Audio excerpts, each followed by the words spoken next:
আসসালামু আলাইকুম। অনেকেই বলে জীবনে কঠোর পরিশ্রম করলে নাকি জীবনের লক্ষ্যে পৌঁছানো যায় বা সাকসেস হওয়া যায়। সাকসেসের আসলে সাকসেসের কোনো আলাদাভাবে কোনো ডেফিনিশন নাই। যদি কঠোর পরিশ্রম করে যদি ধনী হওয়া যাইত, তাহলে সবার আগে বড়লোক হইতো রিক্সা চালক মামারা। ওরা সবার আগে বেশি ধনী হইতো। ওরা 12 থেকে 16 ঘন্টা তারা পরিশ্রম করে। কই তাদের তো জীবনের ভাগ্যের কোনো পরিবর্তন হয় না।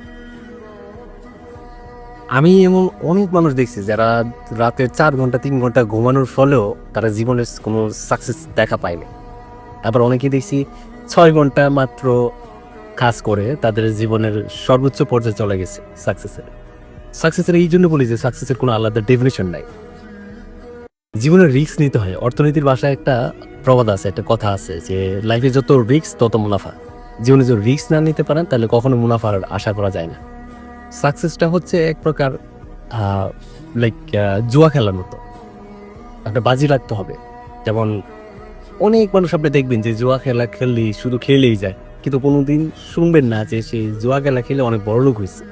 খুব একটা তেমন শোনা যায় না, অনেক কম মানুষের শোনা যায়। সবসময় শুনবেন যে জুয়া খেলে সব ধ্বংস করছে ধ্বংস করছে। আপনি অনেক মানুষের দেখবেন যে পরিশ্রম করে কিন্তু সাকসেস কিন্তু অনেক কম পায় মানুষ। তো সাকসেসের সাথে জুয়া খেলার একটা রিলেটেড মিল আছে, অনেক কিছু সিমিলার দুইটা।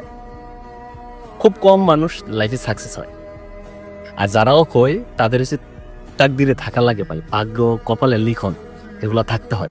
শুধু পরিশ্রম করলে অনেকে হয় না। এমন অনেক মানুষ আপনারা দেখবেন যে যেমন বিভিন্ন মেডিকেলে বুয়েটে, ঢাকা ইউনিভার্সিটি, বিভিন্ন ইউনিভার্সিটি অ্যাডমিশনে দিন রাত 20 ঘন্টা 22 ঘন্টাও পড়াশোনা করছে, কিন্তু অ্যাডমিশনও টিকে নেই। কিন্তু অনেক গেছে 6 ঘন্টা 8 ঘন্টা পড়াশোনা করে তারা অনেক টপ লেভেলের মানে 100-এর ভিতরে চলে গেছে অ্যাডমিশন।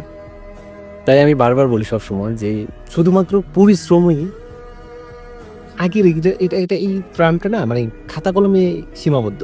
মানে শুধুমাত্র পরিশ্রমী যে ভাগ্যের চাবিকাঠি এটা ভুল।